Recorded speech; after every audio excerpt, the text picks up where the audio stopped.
कि कछु हम कारे नाथ और कछु तुम कारे, कछु हम कारे और कछु तुम कारे, और आज कैसे मिले कारे कारे, आज कैसे मिले कारे कारे।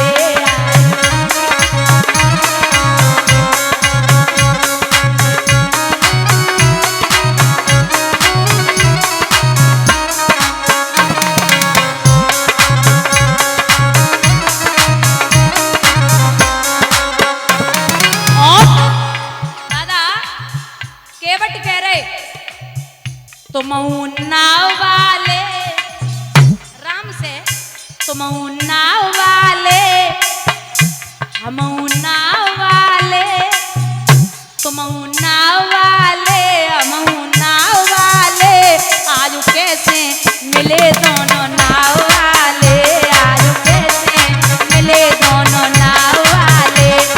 श्री राधे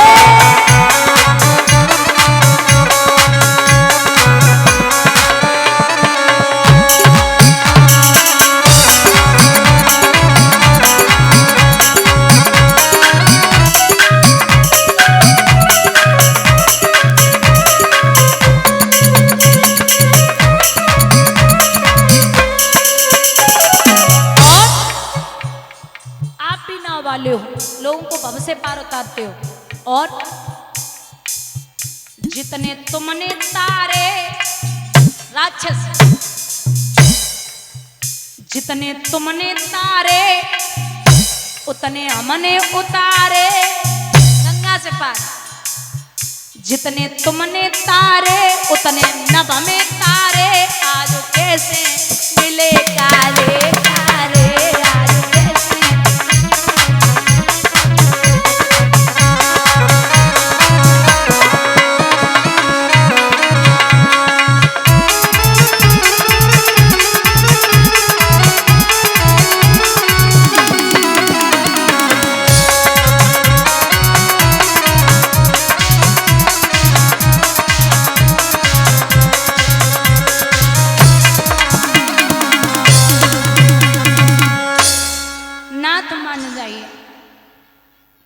आगे आओ। मैं 7 रात से केवट ने कह रखा था कि प्रभु कल मैं ही मैं रहूंगा इधर। कारण यह है कि कल राम जी आ रहे हैं, सबकी छुट्टी कर दो। तो सबकी छुट्टी हो गई। केवट पास में आए, प्रणाम किया। लखन बोले पार कर दो। नहीं, पहले चरण पखारूंगा। पखारना और धोना अलग अलग होते हैं। धोना मतलब धुलो पैर, एक आदमी धुल दे और बस हो गया काम। पखारना परिवार के समेत बैठ करके किसी का सम्मान करना, उनके चरणों को धुलना, और उस जल को जो मान मूर्ति हो, जो अच्छा संत हो, जो ब्राह्मण हो अच्छा, उस मूर्ति के चरण धुल करके महाराज पूरे घर में छिड़काव करना, पूरे परिवार समेत उनके चरणों को पखारना। तो केवट बोले चरण पखारूंगा। राम बोले हम तुम्हारी जाने तुम हमारी जानो, ये तो गलत बात है, आप ऐसी जिद कर रहे हो। अच्छा माताओं, ये जो केवट था ना, ये पूर्व जन्म में कछुआ था, यानी कि सतयुग में। हाँ, ये भगवान के चरणों को छूने की बार बार कोशिश कर रहे थे, लेकिन बार बार शेषनाग जी फुसकार मार के हटा देते थे। तो इस कछुए ने प्रण किया था कि अब चाहे कुछ भी हो, अगला जन्म जब मैं लूंगा तो प्रभु के चरणों को अवश्य लूंगा। और ये जो नाव पड़ी है गंगा में, ये नाव पूर्व जन्म में एक चित्रकेतु नाम का गंधर्व था। वो नगिन अवस्था में मदिरा पी करके जल में पड़ा। गौतम ऋषि निकले, इन्होंने प्रणाम नहीं किया, ना ही वस्त्र पहने, तो उन्होंने श्राप दिया कि तू जल में लकड़ी की भांति पड़ा है, जा तू जल की नाव हो जा। चरणों पे गिरे उद्धार कैसे होगा? स्वयं परमात्मा आके उद्धार करेंगे। चरण धुलवा नहीं। लक्ष्मण बोले दिक्कत क्या है? अरे ऐसे ही बिठा लो और उसके बाद में पार कर दो। बोले ना, तो पत्थर की औरत बन गई, काठ की औरत बनने में टाइम नहीं लगेगा। और आप नहीं जान रहे हो कि अगर काठ की औरत बन गई और हम औरत लेके घरे पहुंच गए और नैया बाय दिखाई नहीं दी, तो पहले वाली बोलेगी कि नैया बेच के औरत ले आओ, और फिर रोजी रोटी हाथ से जावेगी और औरत दूसरी घर में होवेगी, तो खाना खर्चा कहाँ से चलेगा। हमारे तो पूर्वजन को ही जो ही काम, हमारे परवावा बाबा बाबूजी हम सब नैया चलाए रहे, आने वाली पीढ़ी नैया चलावेगी।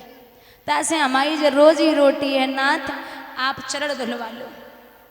और केवट ने कहा कि बात छोटी है, सिर को हिला दीजिए और पांव अपना प्रभु जी धुला लीजिए।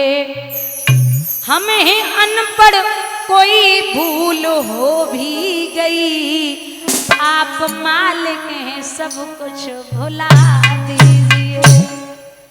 पांव अपने प्रभु जी धुला लीजिए। गैर मल्हा के आएगा हरगिज नहीं, नाम लेकर किसी को बुला लीजिए। चाह दोनों की है देर किस बात की, शीघ्र ही कुछ न कुछ फैसला लीजिए। पांव अपने प्रभु जी धुला लीजिए। तो बोले धुल लो, आपको जतन करो। एक कठौता लाया, कठौती नहीं, कठौती की अगर लड़की बन गई या औरत बन गई तो मामला गड़बड़ है। तासे कठौता लाओ, लड़का बन जावेगो तो कम से कम नैया तो चलावेगो। अब पहुंचे, जैसे ही पहुंचे एक बात कही कि आप बैठो और बैठने से अगर सुकून ना मिले तो खड़े हो जाओ, और एक काम करो का जो अपना हाथ है ना वो हमारे सिर पे रख लो, एक पैर पे खड़े हो जाओ। जो पैर है एक पैर पे खड़े हो गए तो सारे के लिए कछु तो चाहिए, तो हाथ हमारे ऊपर रख लो। लक्ष्मण बोले जाको ठीक है, पहली बात तो सारा खुद ही दे रहे हो, जो दुनिया को सारा देवे वाले उन्हें जे सारा दे रहे हो, और दूसरों आशीर्वादों पूरो ले रहे हो। सो भगवान हेल रहे, केवट धीरे धीरे धोए रहे। बोले कड़ छोटे छोटे हैं, का पता को एक आधो चिपको रहेगो तो औरत बन जावेगी ना, तो धीरे धीरे पखारेंगे। तो राम जी बोले हाँ हाँ कोई बात नहीं, आप पखारिए। सुनो, ए विनती है प्रभु तुमसे 100 बार है करी, और बिन पग धोए न करे हैं गंगा पार में हरी। और चाहे तार दो हरी, चाहे मार दो हरी, ओ चाहे तार दो हरी, चाहे मार दो हरी।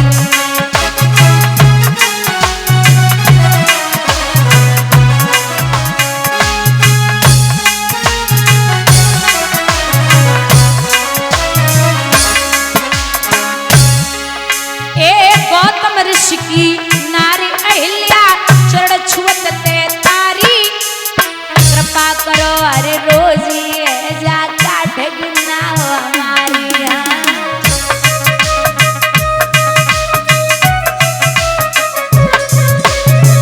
केवट बोले जय नैया से चल रहो है परिवार जुअरी। हाँ जय नैया से चले रहो है परिवार जुहरी, चाहे तार दोहरी, चाहे मार दोहरी।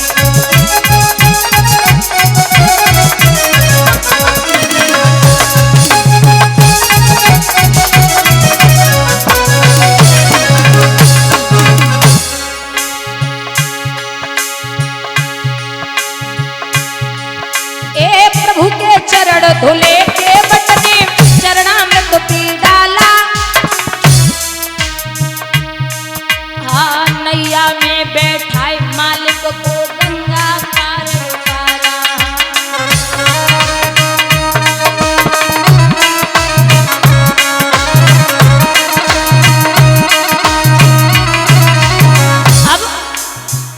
कादे में उतराई। सोच रे कादे में उतराई, सोच विचार में हरी, चाहे तार तो हरी, चाहे मार तो हरी।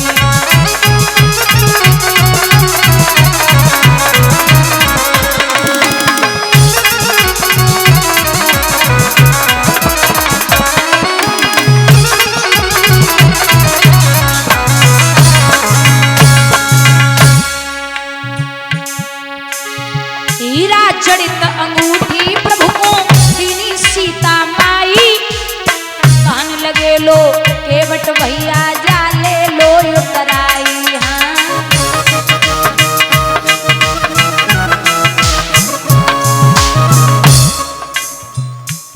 केवट बोले अब की बार न ले हूं, अभी नहीं लूंगा, अब की बार न ले हूं, फिर की बार में हरी।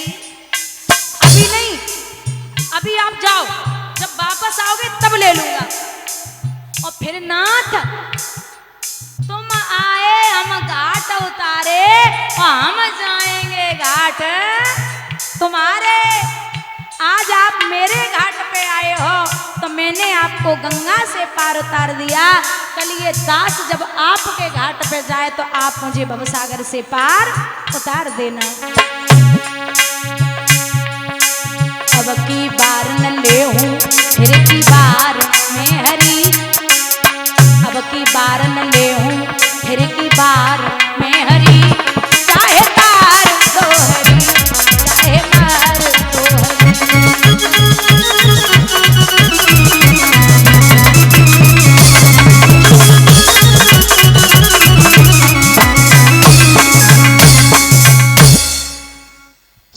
केवट ने प्रभु को गंगा से पार किया। उसके बाद में भगवान 14 वर्ष पूर्ण करके पुनः आकर के राजगद्दी को प्राप्त करते हैं। कथा जो भागवत में दी गई है आपको श्रवण कराई गई। यहाँ राजगद्दी को प्रभु प्राप्त हुए। कहते हैं दादा कि राम कथा में अंत समय में,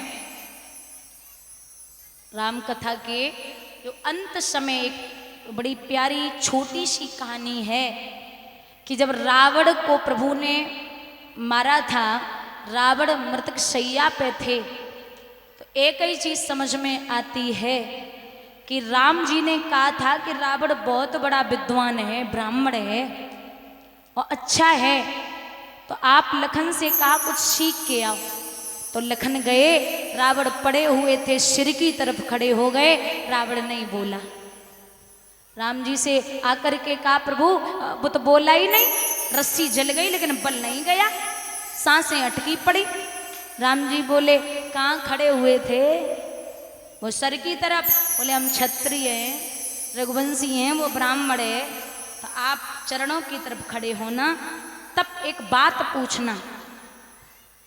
जो बात पूछने के लिए फिर लखन गए तो बात ये है, रावण से कहा कि हे ब्राह्मण देव आप ये बताइए, हमसे बड़ा परिवार, हमसे ज़्यादा विद्वान, सब कुछ आपके पास, सोना चांदी सब भंडार भरे थे, लेकिन बस एक बात समझ में नहीं आई कि आप अकेले कैसे पड़ गए, सब समाप्त हो गया, आप तब भी आपकी पराजय हो गई, ये तो बहुत बड़ी बात है। तो रावण ने कहा कि लखन बस एक ही बात कहूँगा कि इस पराजय का मतलब, वो जो हमारी पराजय हुई है इसका मतलब ये है, हमारी हार जो हुई इसका मतलब सिर्फ एक है कि तुम अपने भाई के साथ हो और मेरा भाई मेरे साथ नहीं है।